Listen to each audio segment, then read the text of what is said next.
Hello everyone, welcome to a new Let's Play. This time we're going to be playing the adventure that shipped with Unlimited Adventures, Heirs to Skull Crag. I have never actually completed this adventure before. Basically, way back in the day when I got UA, or FRUA as it is oftentimes known. I don't know why, like, even going back into the manual, it says that the default directory is FRUA, and I could have sworn that my install defaulted it to UA. Well, anyway, basically when I got UA, I loaded it up and launched into the adventure, and I was like, screw this, I want to make my own. That's what I got this thing for, and then promptly ignored it for the rest of time, basically. So let's go ahead and play it properly. So we've got various menu options here. This is the default menu for UA when you select a current game design. You can select a different one if you wanted to work on one that you were working on or play something that a friend sent you or whatever. You can create a new design. You can delete the design, which is blocked out just for Heirs to Skull Crag. Of course, you can play the game, which is playing Heirs to Skull Crag. You can alter the settings for it, for the module, or for the design. You can edit the modules within it, which are all the maps and everything like that. Art gallery, you can alter and view the artwork that comes with UA. And monster editor, you can edit the monsters that come with it. But we'll just go ahead and jump right in, play the game. I've already created most of the characters. We'll go ahead and create one last one. And, whoops. Create character. Alright, so we've got our races of elf, half-elf, dwarf, gnome, halfling, and human. Alignments, lawful, neutral, chaotic, good, neutral, and evil. Male and female genders. And, of course, the various classes, cleric, fighter, paladin, ranger, magic user, thief, and, of course, the multi-class combinations. I will be choosing a paladin. This will be Auld that we're creating. Interestingly enough, the data for the game itself does include an entry for monk, but it's not implemented. It has no, experience charts. It doesn't show up in this list. It doesn't show up in the lists when you create NPCs and stuff like that. It's just not enabled. I don't know why. Anyway, we've got our first roll of stats, which are pretty darn good to begin with. The first time I was doing some testing, I did this, and it popped out with an 1800 right off the bat. That was pretty cool. But let's just go ahead and modify. We start out at level 6 with 50,000 experience points. And as I always do, I modify my characters up to 18, just because they give you the option. Why not? Otherwise, I could just sit here rolling until I got something really good, which is not that hard to do. It's just time-consuming, so why not just do a modify? That's kind of how I feel. I'll go ahead and keep that. I mean, seriously, there's not going to be that much difference between, like, getting very close to 1800 and getting very close to 18 for dexterity and constitution. So, why not just do the modification? Alright, let's go ahead and keep these stats. This will, of course, be Auld. And here we've got the combat icon selection screen, pretty much like Dark Queen of Krynn. There are, many of them are the exact same as Dark Queen of Krynn, but there are some different ones. We've got our ready pose and our action pose. We'll go ahead and take a look through all of them.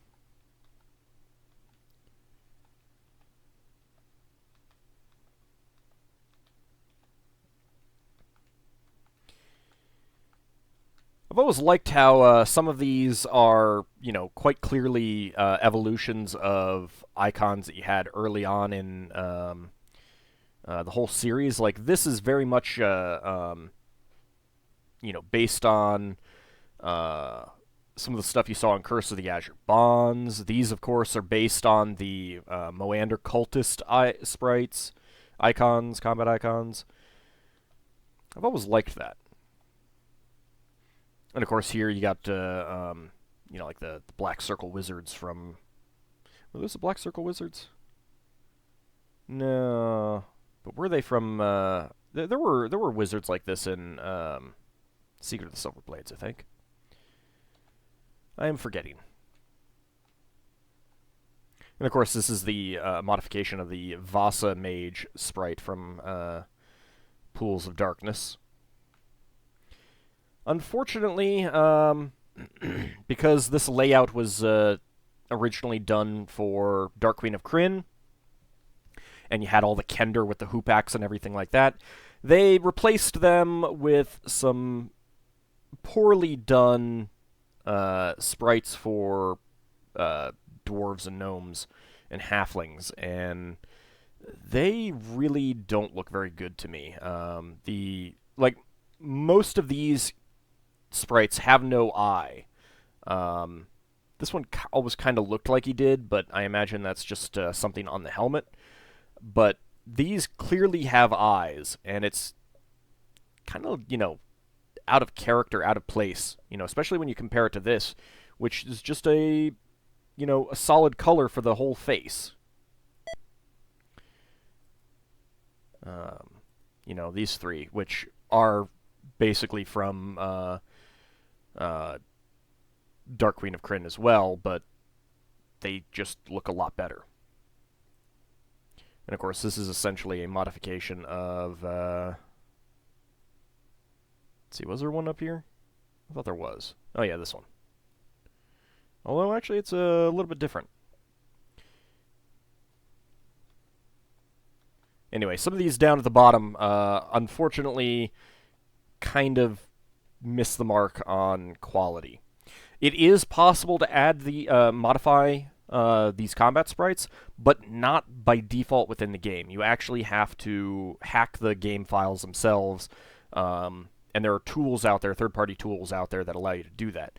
Now, the downside is that you can't then take, a module made entirely through UA and send it to someone else.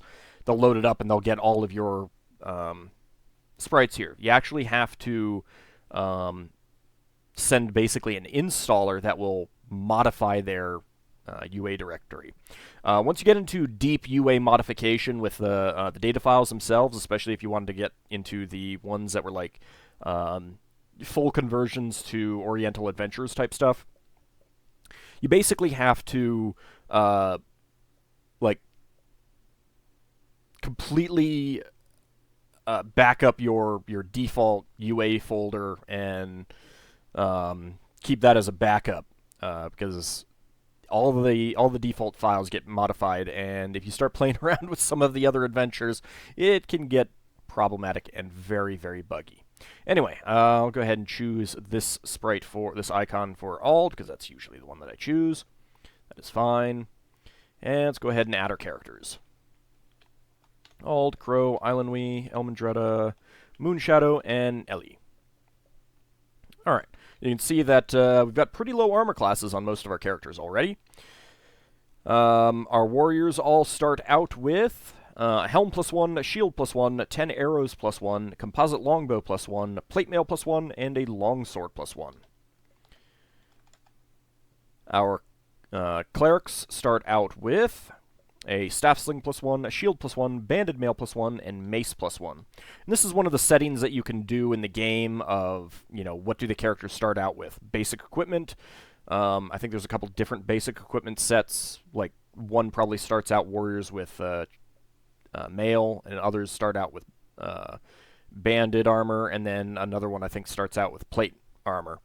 And then you got like +1, +2, +3, and I think there's a +4. And Moonshadow I've made into a magic user thief. Since this game does use first edition rules, it's not the best idea to play a non-human character, to be perfectly honest. The very low level limits, like, if I was playing something like a dwarf, I'd be able to get like 2 levels and then boom, done. So that kind of sucks. She starts with 10 arrows +1, composite short bow +1, elfin chain +1, and a longsword +1. Should call it elven chain. I always want to go back in and modify that name. And Ellie starts with a Cloak of Protection +1, Bracers AC 6, 10 Darts +1, and a Dagger +1. I couldn't have started me with a Quarterstaff. Anyway, we'll go ahead and begin adventuring. The members of the caravan, which the party has been accompanying, sigh with relief. Here we are at last, Skull Crag. The caravan leader thanks the party for their protection and hands them a heavy leather purse. I just remembered I'm going to want to bump up my cycles a bit. The merchants you have protected so diligently would like you to have this. And we get experience points. Should totally get more experience points for protecting a caravan. Alright, 100 platinum. Go ahead and just share that out. And a ring that is unidentified. We'll go ahead and have Ellie take that. Thank you, and may the gods watch over you with care. The caravan master bids the party farewell and heads towards Skull Crag's well-renowned The Thirsty Traveler for a bite to eat and some drink. Now, a lot of things that happen in this adventure, at least at the very beginning, as far as I remember, are very tutorial-ish in the manner that you could quickly load this up, edit the design, and figure out the basic usage of a lot of things that are in the game. So we'll see a lot of that going forward. We've got the Weary Wanderer. The common room is free to you riffraff, but have a care to stay out of the guest rooms. Well, if you say that. Get out! You let Ogre Magi in here? Wow. An ugly, wrinkled old dwarf bars the party's way, yelling, We don't want any. Get out. Besides, Dasmalar isn't here. He's not coming back either. You probably want some other Dasmalar. Anyway, go bother somebody else. Well, fine. Be that way. You'll have to excuse me. I have an important guest. Maybe I will see you tomorrow morning. And as you noticed, the Ogre Magi portrait, I don't think has been in any of the games so far. It's actually a scan from one of the Oriental Adventures covers, module covers. So we'll get kind of a mix of artwork from previous games and artwork from, outright scans of TSR material. Interestingly enough, the licensing for this game specifically stipulates that any artwork created or owned by the company that owns TSR, or that owns Dungeons and Dragons, I'm sorry, is usable within this game. So you could go out and get any TSR material, scan it, import it into the game, and use that within the game. Once Wizards of the Coast purchased it, that carried over. You can actually take any magic card that you want, scan that, put that into the game as artwork as well. I don't know if that includes Hasbro at this point. But yeah, it's an interesting little feature. You can scan any, get any TSR artwork, Wizards of the Coast artwork, and use it in the game legally. It's a pretty handy stipulation there. Please, I have a splitting headache. Are you sure? It sounded like you died. Huh? That, of course, is Chrysania from Dark Queen of Krynn, and she kicks us out. The sounds of breaking pottery and sloshing tankards fill the mess room. This is, of course, another one of the scanned pieces of artwork. Like many of the fighters carousing within, the room certainly lives up to its name. Only the kitchens lie behind this door. They are currently locked up. Can't do anything.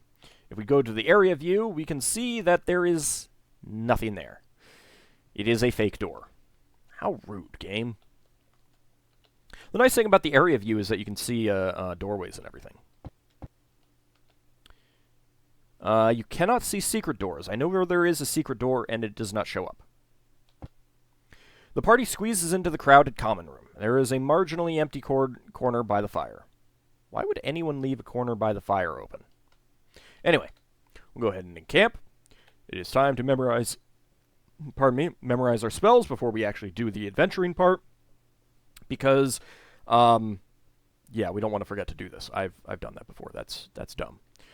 We'll get a Charm Person, Magic Missiles. I don't think Sleep is going to do us any good, so let's get Enlarge. Let's get a Stinking Cloud, and a Knock, and 2 Fireballs. Keep those. I'll go with another Charm Person, 2 Magic Missiles, and a Detect Magic, 2 Stinking Clouds, and a Fireball. Elmandretta, Bless, Cure Light Wounds, Detect Magic, and Protection from Evil. 2 Hold Persons, 2 Resist Fires, Silence 15-foot Radius. I don't know what we'll be facing other than some humans at this point. I've done some, testing of the game and just seen a little bit. We'll go with those. Keep all that. No one else can cast anything, so we'll go ahead and rest. And just sit here as we rememorize all of our spells. Apparently we used up every single spell we had on our last day guarding that caravan. I guess?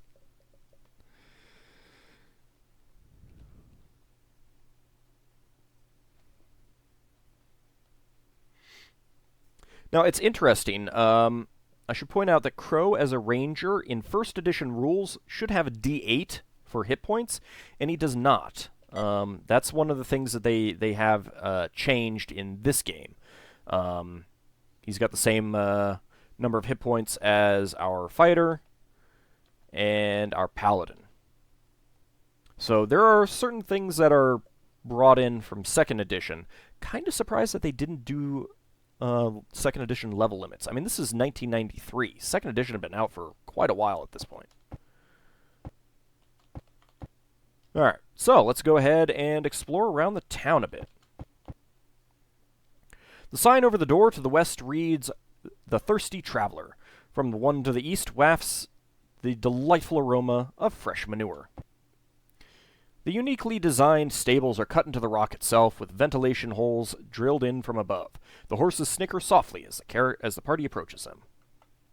The stalls seem dry, comfortable, and inviting to the weary members of the party. The horses will probably provide enough warning in case of an attack. So I think you could rest here.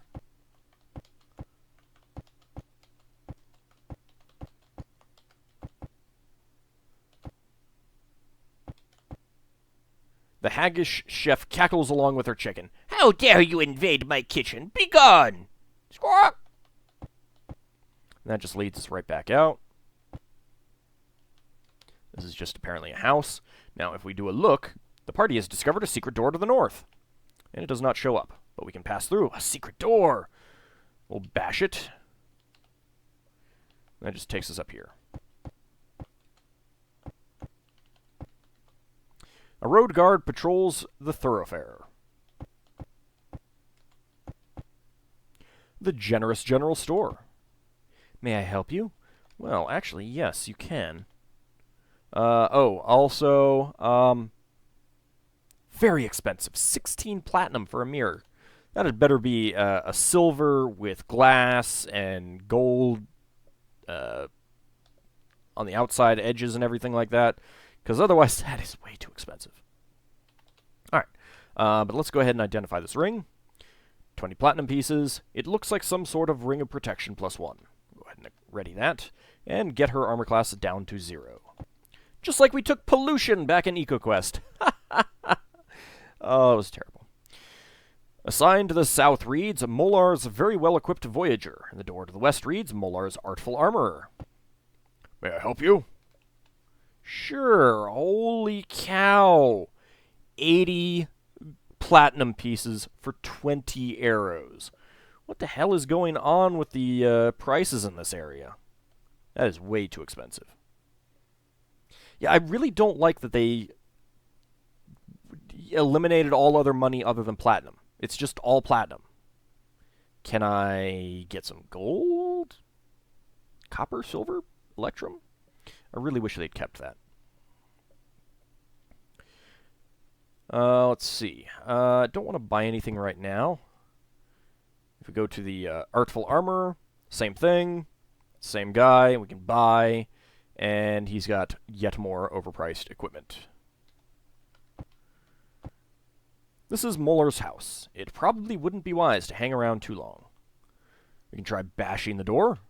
We failed. We can try picking the door, and we failed.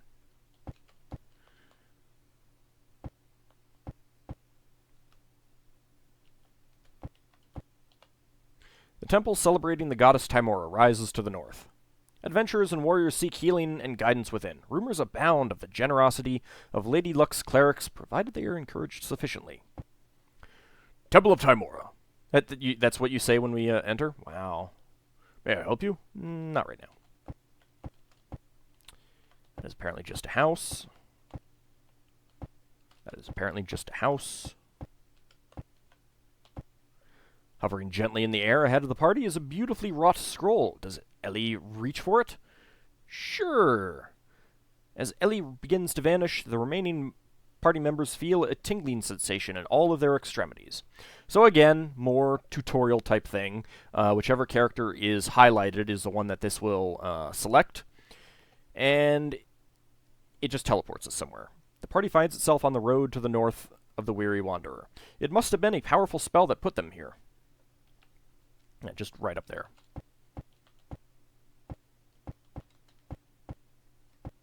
The Tricky Thief. The shop is filled with arcane paraphernalia such as stinging magic stones and inflated goat bladders, which produce odd noises. A sign on the counter reads, "The management is currently out to lunch. Come again soon." Oh, late lunch. That is just Malors House. And we'll just go ahead and ignore that.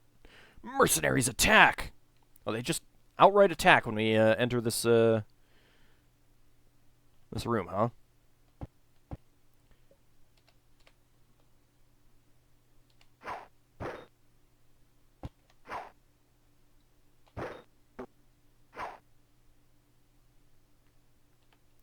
You know, let's go ahead and cast our Stinking Cloud.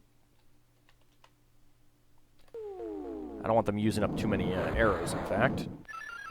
Starts to cough. Jokes and gags! Alright. Well, that means that we don't have to waste any ammo.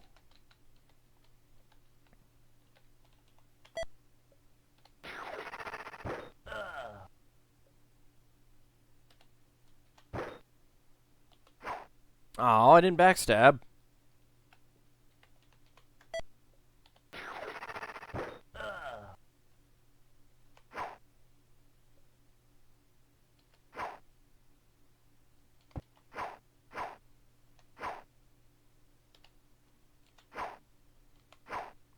Still didn't backstab. Disappointing.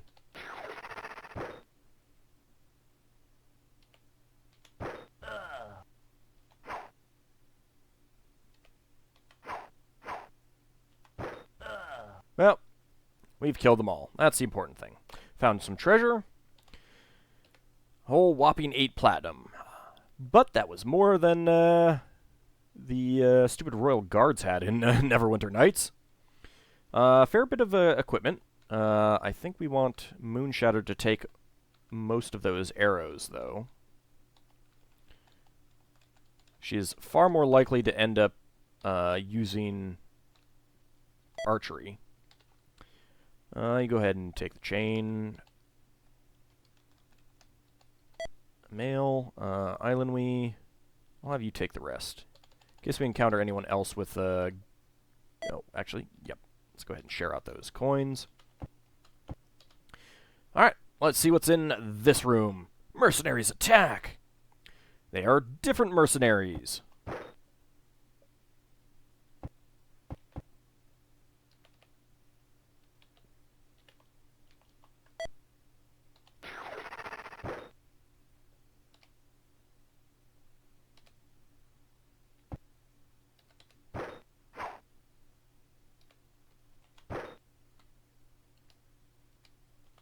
Yes, backstab. I don't think it did that much damage. They have quite a few hit points, though.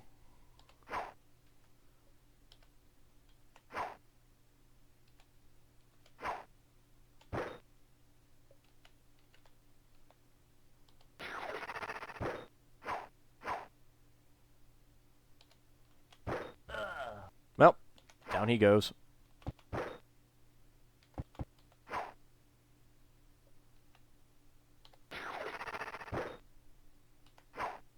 And for those who may not be all that familiar, this is a modification of one of the combat icons from the Savage Frontier games.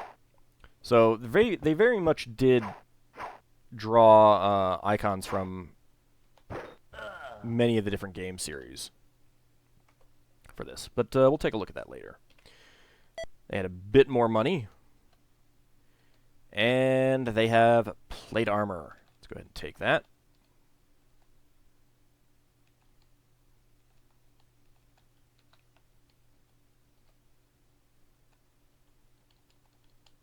Go ahead and take all of that. We'll just go ahead and sell this stuff eventually.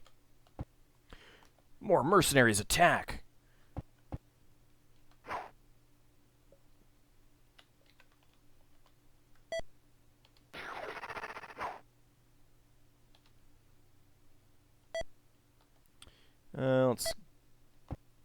I keep forgetting that you don't have to do an M to move, and you can't hit enter to target. Alright, but we got Stinking Clouds.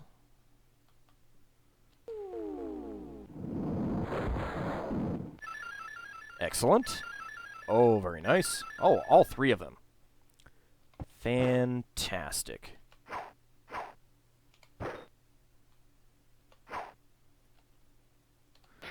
You can die.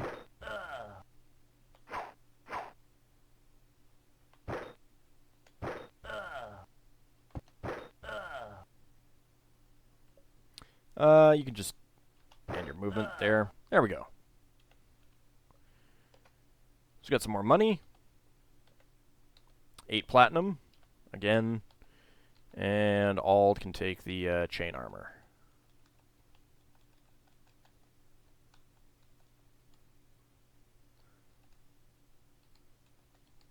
Moonshadow will take all the arrows, of course. And the rest of the stuff as well. Alright, we have used a few spells, so we'll probably want to rest up eventually. Let's see, we've not looked in this building, have we? Let's go ahead and bash it. Can we pick it? Nope. Alright, let's cast Knock. Wait, seriously? Boo.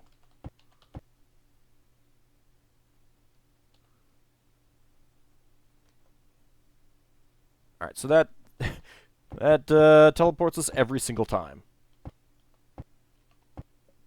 Alright, well, now that we've explored a little bit of the town, we'll go ahead and call this an episode. When we return, we will explore more of the town, and I'm going to rest and regain our hit points. And we'll see what other interesting goodies we can find. I'll also sell all that equipment off camera. I don't need to record that. I'll probably buy some more arrows as well. Which are a whopping 80 platinum. But to a certain extent, what else are we going to use the money for right now? See you next time, everyone.